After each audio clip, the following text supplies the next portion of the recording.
देखिए, पहले ही जो सारी चीजें हैं, जो कानूनी मतलब ये प्रक्रिया चल रही है, इसके ऊपर सवालिया निशान खड़े हैं कि आखिर क्यों चल रही है प्रक्रिया। फिर भी चाहे लीगल हो इलीगल कुछ भी हो, लेकिन एक बार वो कोर्ट में प्रक्रिया चल रही है तो कोर्ट की तरफ से उसको पूरी तरह से फाइनल हो जाने दीजिए। और फाइनल होने से पहले अगर आपको कोर्ट के द्वारा दे दी गई है तो लीक कर रहे हैं आप, तो आप कोर्ट का अपमान कर रहे हैं, कोई भी व्यक्ति हो। अब इस मामले में बड़ी अजीब स्थिति है कि जब यह सर्वे हो रहा तो जो सर्वे कमीशन नियुक्त किए गए थे उस दौरान भी बहुत सी चीजें लीक हुई, फोटोग्राफ्स लीक हुए, वीडियोस लीक हुए, और अब फिर यह हो रहा है। तो इसका मतलब यह है कि जो लोग कोर्ट गए हैं उन लोगों का कोर्ट पर कोई विश्वास नहीं है और वो जानबूझकर बार बार कोर्ट का अपमान कर रहे हैं, जानबूझकर।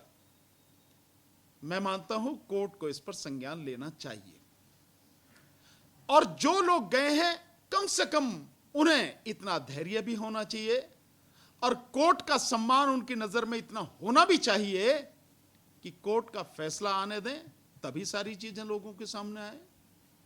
अभी लोगों के सामने जबरदस्ती, मतलब कोर्ट का कुछ फैसला नहीं आया, कोर्ट ने उस पर कोई कार्रवाई नहीं करी और लोगों के सामने सारी चीजें आ रही हैं, तो ये तो कोर्ट का अपमान है, कोर्ट को देखना पड़ा। सर, आपको लगता है कि ये पूरा मुकदमे को जो है डिरेल करने की साजिश चल रही है? नहीं, देखिए, ये बहुत सीधी सी बात है। मैंने पहले भी बताया है कि अगर रिपोर्ट लीक की गई है तो जानबूझकर लीक की गई है।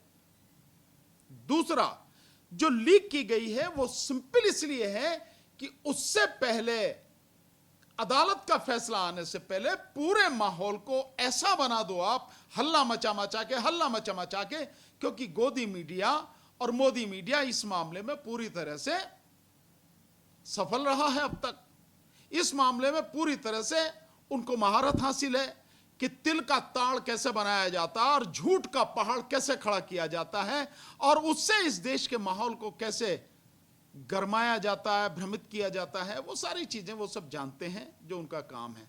तो ये कोर्ट का आदेश आने से पहले, इस पर पूरा निर्णय होने से पहले, कोर्ट में पूरी तरह से सुनवाई होने से पहले एक अपने पक्ष में जबरदस्ती माहौल बनाने का प्रयास है, जो गलत है। इसीलिए मैं कह रहा हूं कि ये कोर्ट का अपमान है। बार बार, कम से कम आप कोर्ट में गए हैं तो कोर्ट का सम्मान तो कीजिए ना।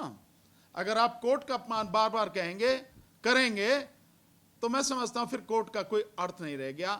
और अपने मान सम्मान की रक्षा कोर्ट को भी करनी चाहिए। जो लोगों ने कोर्ट के साथ ये काम किया है उनके खिलाफ कानूनी कार्रवाई करनी चाहिए। लेकिन हिंदू पक्ष के जो वकील है वो ये कह रहे हैं एक प्रेस कॉन्फ्रेंसिंग के जरिए, और उन्होंने दावा भी ये किया कि हमारे पास जो लिफाफे मिले अभी तक सील बंद है और वो अदालत में सील बंद लिफाफों को जो है लेकर के जाने वाले भी थे कि हम वापस कर देंगे इसको लेकर के। तो फिर ये लीक किसने की? तो फिर तो अदालत ने लीक की। इसका मतलब तो यही है भाई, जो तुम्हें दी गई, तुम कह रहे हो लिफाफे बंद है, हमने अभी देखी भी नहीं है। लिफाफे बंद का मतलब यह कि आपने भी नहीं देखी अभी।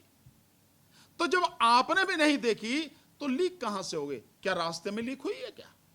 कोर्ट से आपके वहां तक जाने में जो चीज आपको सील बंद लिफाफे में कोर्ट द्वारा दी गई, आप कहते हैं आपके माध्यम से लीक नहीं हुई, या ये जो सील बंद लिफाफे की बात की जा रही है ये भी एक झूठ और केवल प्रेस में कहने वाली बात है।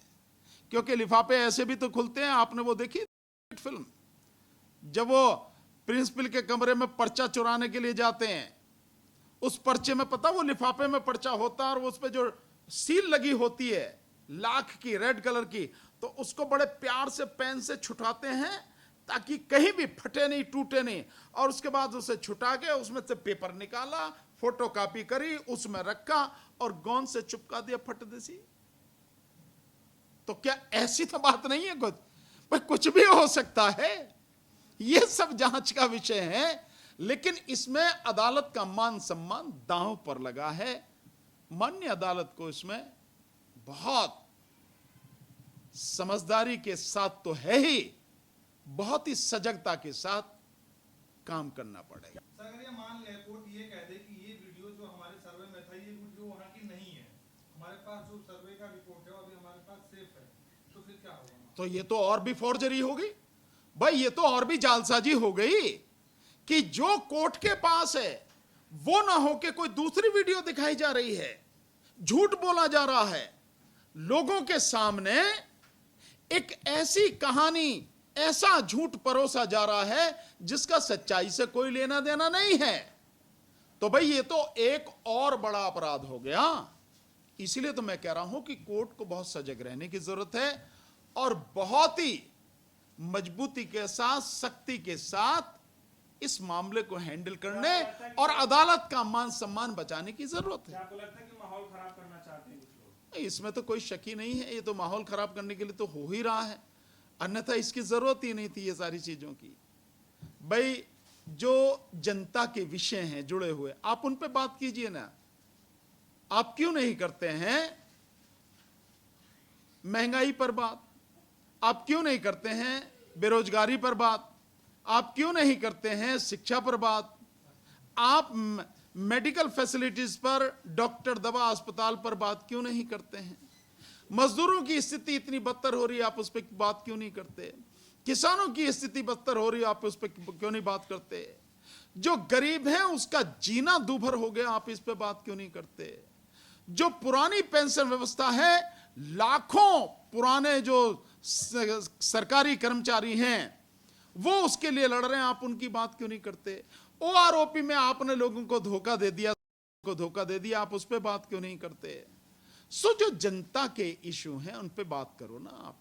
तो साक्षी महाराज ये कह रहे हैं कि जो है नंदी की तपस्या जो है सपनीभूत हो रही है, और उन्होंने ये कहा है कि मस्जिद के अंदर भगवान शंकर अपने आप प्रकट हो रहे हैं। क्या बात है, बिल्कुल जो मन में आए कह दें।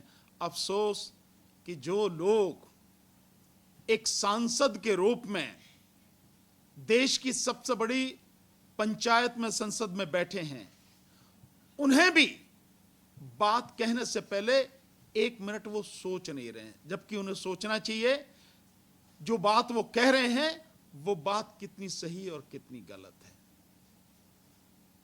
मैं समझता हूं इस पर और ज्यादा मुझे कमेंट करने की जरूरत नहीं है। अफसोस जाहिर जरूर मैं करूंगा कि सांसद भी अगर ऐसी भाषा बोलें, देश को गुमराह करें, तो इससे ज्यादा दुखद और क्या।